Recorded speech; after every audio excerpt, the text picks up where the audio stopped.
आज GI system की last class है ये, CA colon.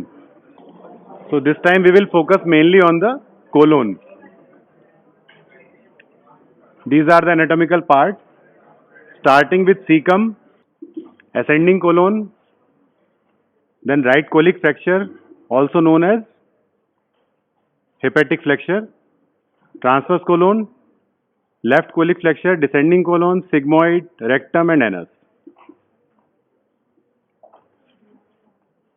Up to sigmoid colon, जो lymphatic drainage है that goes to liver. Why this is important? कि सीए कोलोन का जो मैलिग्नेंसी होगा उसका मोस्ट कॉमन मेटास्टेटिक साइट क्या हो जाएगा? लिवर, क्योंकि सबसे पहले ब्लड यहां से निकल के लिवर में जाएगा. But this will not apply to the lower part, that is rectum. So if someone asks which is the most common distant metastatic site for CA colon, then up to sigmoid colon it is liver. Morphology same as in the earlier class. So now we'll start with the polyps. These are very important in the case of carcinoma colon.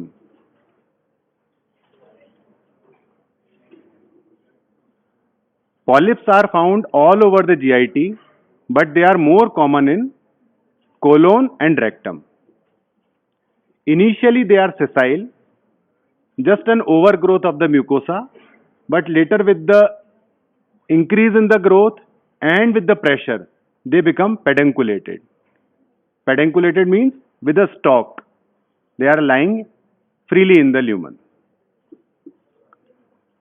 The non-neoplastic polyps are inflammatory, hyperplastic and hematomatous. We will discuss each in detail. And the neoplastic variety is adenoma. So the pre-malignant condition for CA colon is adenoma.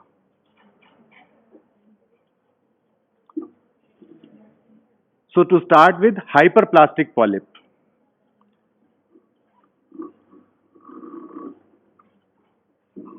Pointer is working.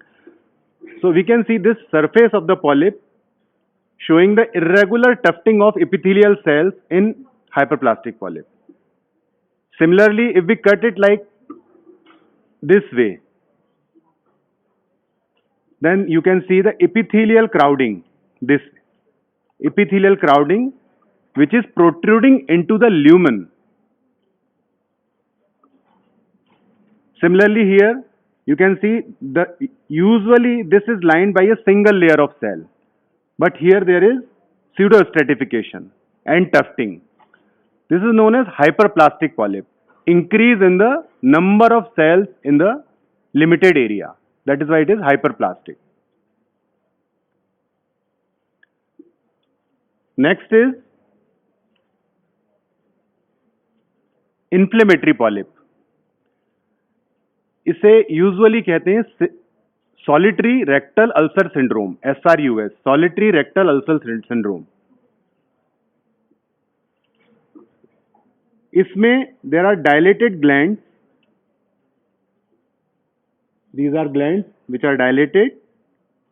Proliferative epithelium here. Superficial erosion.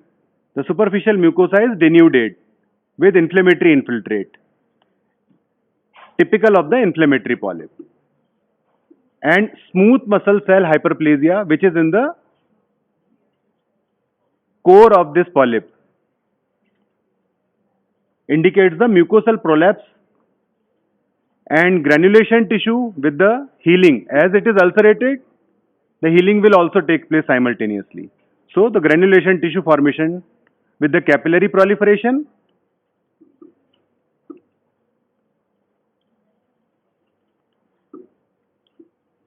Now this is a very important table. I think it's given in Robbins. Different type of polyps and its association with the carcinoma. First one is juvenile polyp. The mean age at presentation is less than 5 years. Genes, it is not required for you. What is the lesion in GI tract? Juvenile polyps. whole of the GI tract is can have juvenile polyp, like colon, small intestine, rectum can have a juvenile polyp.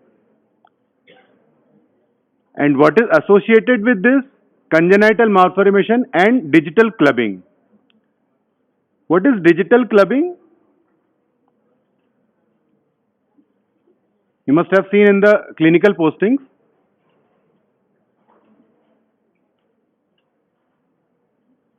Can anyone tell me what is clubbing? Clubbing में क्या? Digital is finger. What is clubbing?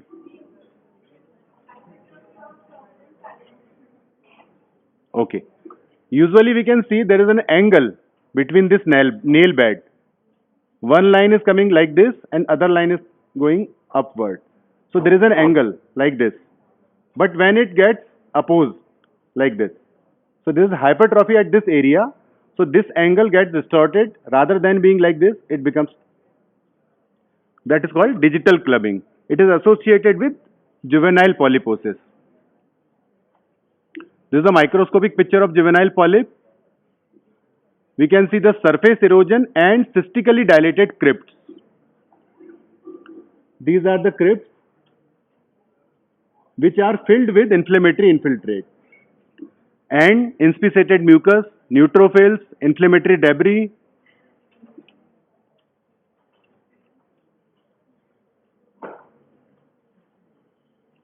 Next is Peutz-Jeghers syndrome. Mean age presentation 10 to 15 years. What is classical in this? Arborizing polyps having the muscle fiber in between. We will see the picture later. And what is associated with this Peutz-Jeghers syndrome? Pigmented macules. Where? Can anybody tell me? What is the location of these pigmented macules in Peutz-Jeghers syndrome? Over the bridge of the nose, perioral. And why this is important? There is a risk of multiple cancers in Peutz-Jeghers syndrome. Colon, breast, lung, pancreatic and thyroid cancer. So this is the clinical picture. And this is the microscopic picture of Peutz-Jeghers syndrome. These are the muscle fibers intervening in between the glands. These are muscle fibers.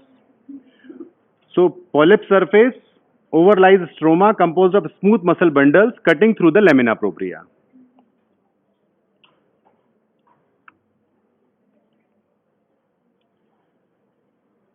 Next is, we'll skip these three lesions. These are syndromic associations.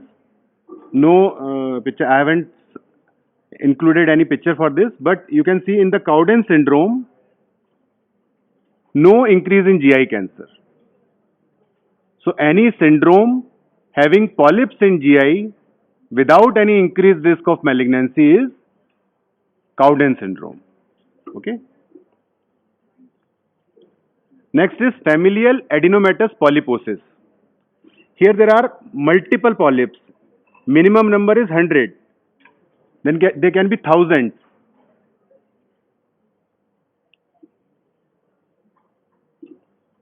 And we can see a dominant polyp in between. This one is the dominant polyp, large polyp, and rest, these are small polyps. In the microscopy, we can see these three polyps. These small polyps, 3 in number. Next comes adenomas, which is the most common neoplastic polyp. Its incidence increases due to Western diet and the Western lifestyle. What we understand by Western diet? Fast foods.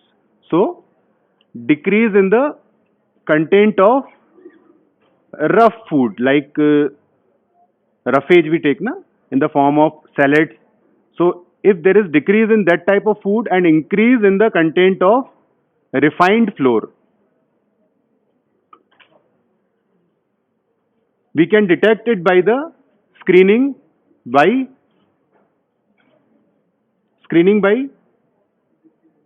endoscopy. Mainly there are three types: tubular, villus and tubulovillus. The chances for malignant transformation are more in villus type of adenoma, and size is the most important characteristic for the malignancy. Larger the adenoma, more chances for malignancy.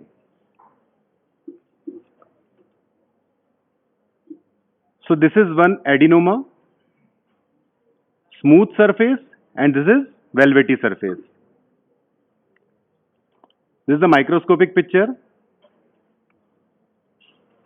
Now this is tubular adenoma. As we have discussed, three: tubular, villus and tubulovillus. This one is the tubular adenoma. As we can see in this, there are multiple tubules. It has a smooth surface, rounded glands, active inflammation occasion, and cryptic dilatation and rupture.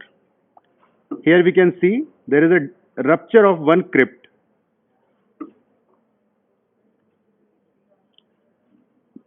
Next one is villus adenoma. It has a long slender projections like the villi of small intestine. This is villus adenoma. It has more chances for malignant transformation. Next is sessile serrated adenoma. It is lined by goblet-like cells without cytological features of dysplasia.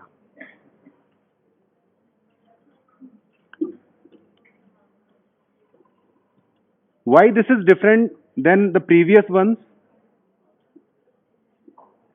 Here we can see there is pseudostratification and hyperchromasia of nucleus, and number of cells are more in the limited area. So it's a intramucosal carcinoma. It has not invaded into the muscularis mucosa. It is lying superficially. So it's a carcinoma in situ.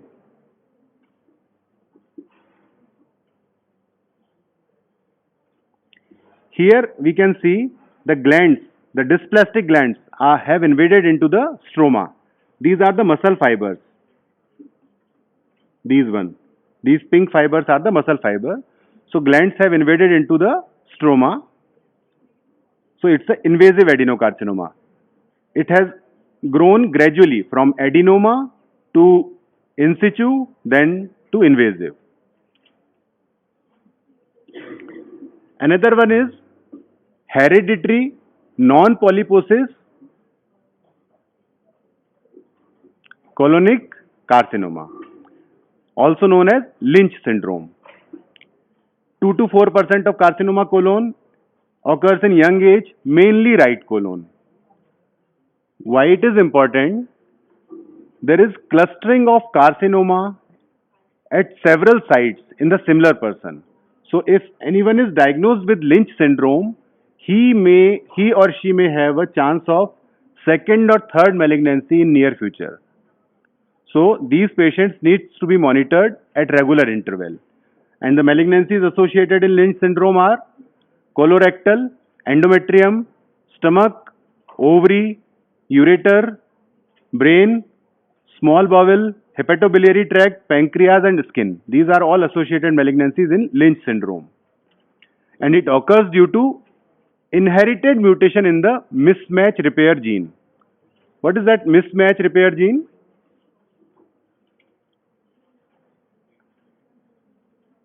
Whenever there is a cell division or the transcription, there are some areas where there is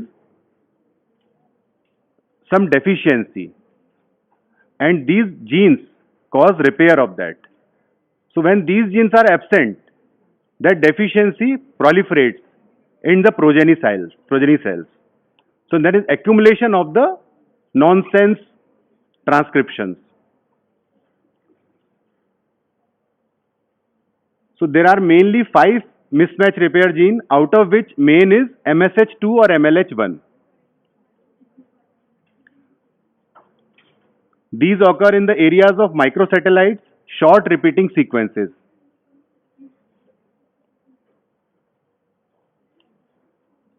Now the adenocarcinoma of colon, It is the most common malignancy of GIT. How much common? That 10% of all carcinoma deaths in the world are due to CA colon. Its highest incidence is noted in North America, especially in US, where 10% of world's CA colon cases deaths occur due to CA colon. Peak age is 60 to 70 years. What are the factors affecting for CA colon? Dietary factors, low intake of unabsorbable vegetable fibers. Why it is important? Composition of intestinal microbiota changes due to low intake of these vegetable fibers, and there is increased synthesis of toxic oxidative byproducts of bacterial metabolism, and they keep lying in the intestine for longer time. So there is high contact time of these byproducts with the wall of the intestine, which may cause mutation. Another is high intake of refined carbohydrates and fats. So if we take high fat diet, then there is increased hepatic synthesis of cholesterol and bile acids. And these cholesterols and bile acids are degraded by intestinal bacteria, producing carcinogens. So these are the major factors for the causation of CA colon. But the good thing is that protective effect of aspirin and NSAIDs. And how they are protecting? Through COX-2, inhibition of COX-2. Because COX-2 is necessary for prostaglandin E2. And these NSAIDs block that pathway. So prostaglandin E2 will not be generated. And prostaglandin E2 is required for the epithelial proliferation. So if we supplement with COX-2 inhibitor, then the size of adenomas decreases in the patient.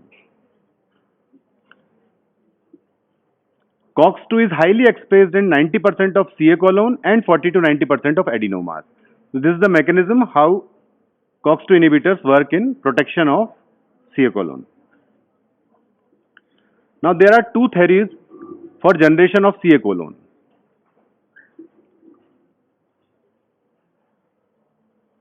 First one is through APC gene, adenomatous polyposis colon gene. And the another one which we discussed in Lynch syndrome is through microsatellite instability. The first one is APC. 80% of the sporadic carcinomas occur due to this APC gene theory. APC protein binds and promotes degradation of beta-catenin. What is beta-catenin? It's a proto-oncogen. In the neoplasia you must study. WNT signal pathway component. So if APC gene is mutated, it will not produce that protein which will bind to beta-catenin. So beta-catenin will accumulate in larger quantity and will translocate to nucleus, which will complex with DNA binding factor TCF, ultimately activating the transcription of gene MYC and cyclin D1.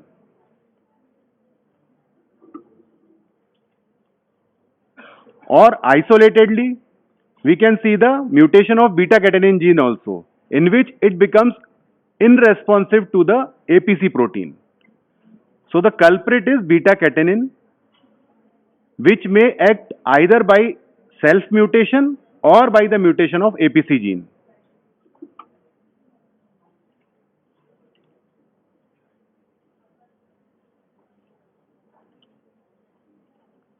So there may be a germline mutation in APC gene, primary, or the somatic one, acquired one in the APC gene. There are two copies of gene. So there is first hit can be inherited or acquired, but second hit will be obviously acquired. Simultaneously, there can be mutation in KRAS gene. or cancer suppressor genes like TP53, SMAD2 and 4, finally resulting into the carcinoma colon. So this is the first pathway in which the normal colon transforms into the adenoma, then to carcinoma. So this pathway is APC beta catenin pathway.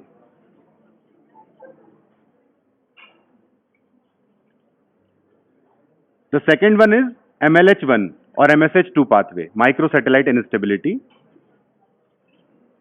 It's common in sessile serrated lesions.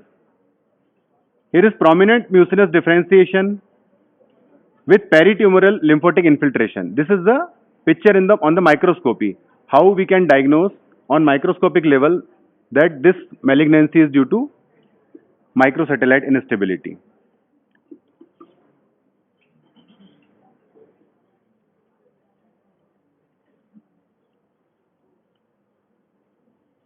Here there is mutation in the genes involved in the cell growth like TGF beta receptor 2 and BEX, BRAF, TCF4 and IGF2 receptors.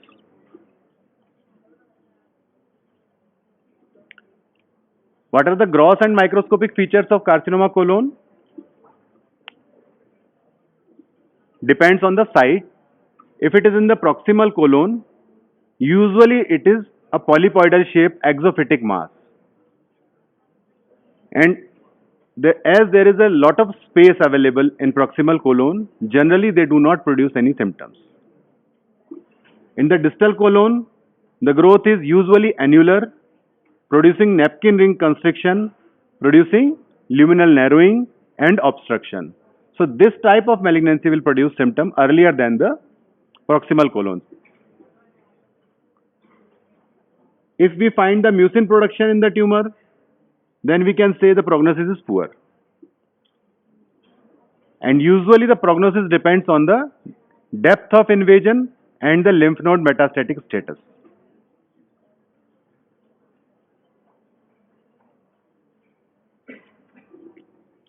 Here we can see whole of the circumference of intestine is involved, colon. And in this we can see the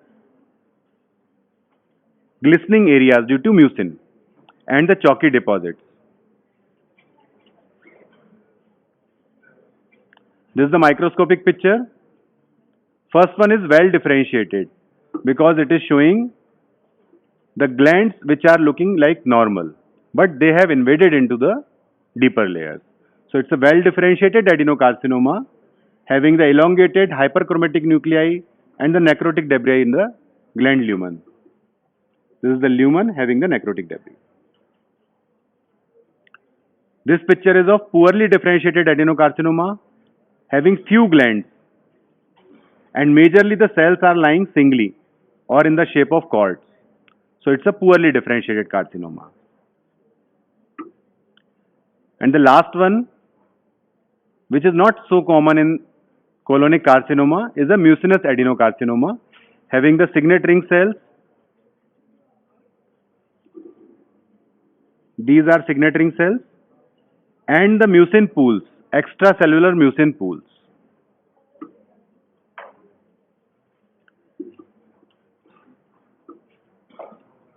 As we discussed, in the proximal colon, we usually don't get any symptom.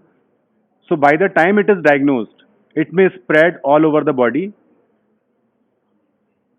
Liver is the most common site for distal metastasis due to portal circulation, as we discussed, and lymph node metastasis. Here we can see the rim of lymphocytes with the metastatic deposits of colonic carcinoma and a subpleural nodule. So generally carcinoma colon are diagnosed at very later stage as the features are not very specific. In the right side of lesion, the features are fatigue and weakness. These are all general symptoms. So in a person at the age of 50 to 60, having unexplained anemia, having fatigue, weakness, we should think about this and go for few, you can say, non-specific tests like occult blood. First test will be occult blood. In the left side lesion, there is occult bleeding, changes in the bowel habits, diarrhea alternating with the constipation, cramping, and left lower quadrant discomfort. So how can we suspect? By the stool occult blood, first investigation will be this, then endoscopy, and the biochemical parameter of carcinoembryonic antigen CEA, which is usually 90 to 95% positive in the carcinoma colon cases. So it's a common and good indicator, sensitive indicator.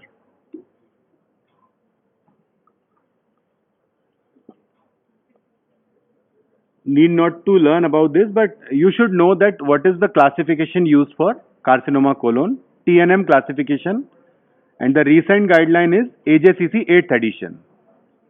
TNM classification, T is for tumor, primary tumor, N is for nodes, M is for distant metastasis.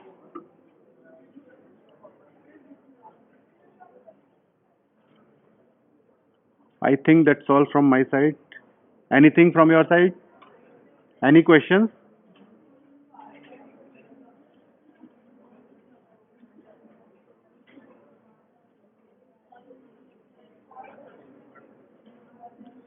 So the important is the polyps, type of polyps in this, then the pathways by which the CA colon can occur, two pathways, gene involved because we go for those genetic studies in all the cases of CA colon, and the screening.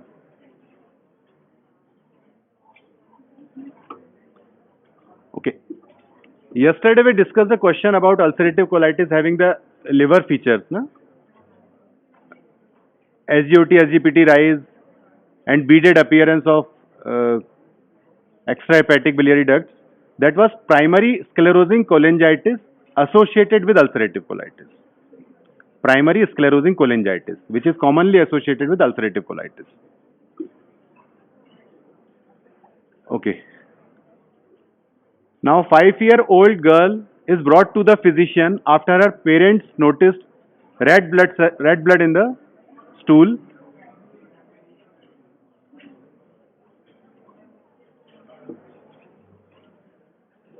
Physical examination reveals mucocutaneous pigmentation. Small bowel radiography discloses multiple small to medium sized polyps that are diagnosed pathologically as hematomas. Which is the most likely diagnosis?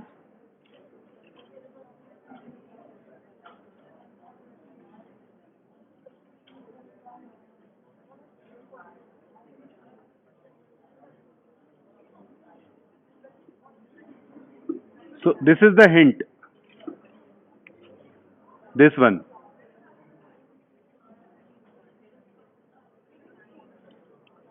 Mucocutaneous pigmentation. Young age with mucocutaneous pigmentation. Peutz-Jeghers syndrome.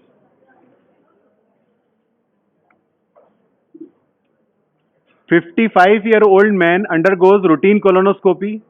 Small raised mucosal nodule measuring 0.4 centimeter in diameter. In the rectum, it was resected. Specimen shown here. Microscopic examination reveals goblet cells and absorptive cells with exaggerated crypt architecture. No signs of nuclear atypia. What can be the diagnosis? Only proliferation, no atypia. Small size polyp.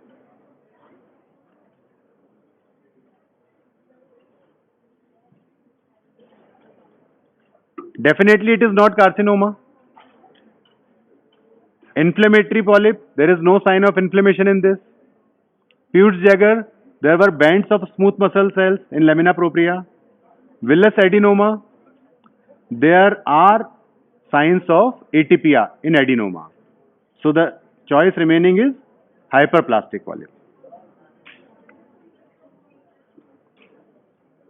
65-year-old woman undergoes routine colonoscopy. During the procedure, a 2 centimeter mass is identified in the rectosigmoid region. Specimen shown in the image. Microscopy shows irregular crypts lined by pseudo-stratified epithelium with hyperchromatic nuclei without dysplastic features.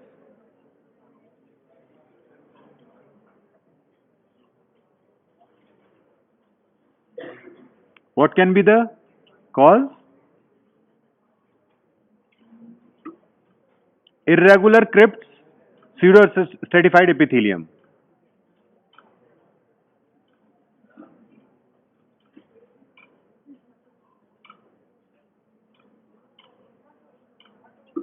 Tubular adenoma.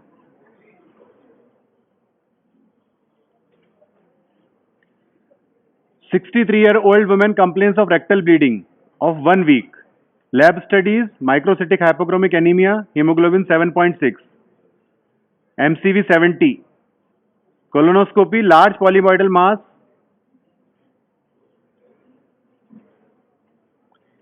Here there is a malignant tumor. Now patient asks about the relative risk of cancer arising in the various types of GI polyps. Which of the following types of colonic polyps is most likely to undergo malignant transformation?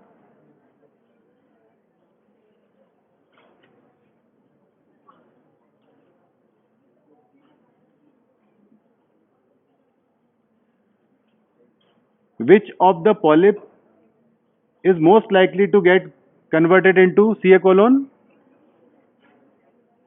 First is adenoma, and then the type of adenoma. Villus.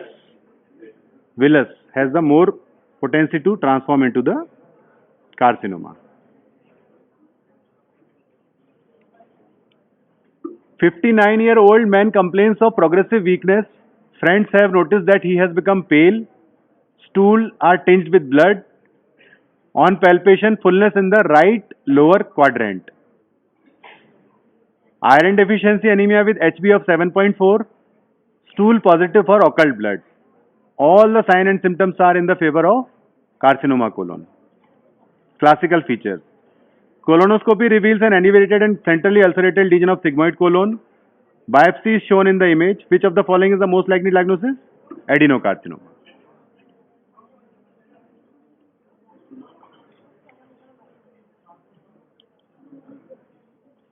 Portion of the large bowel removed from a 34-year-old man with a familial disease that affects his GIT. Familial disease. Surgical specimen is shown in the image. Germline mutation of which gene? APC.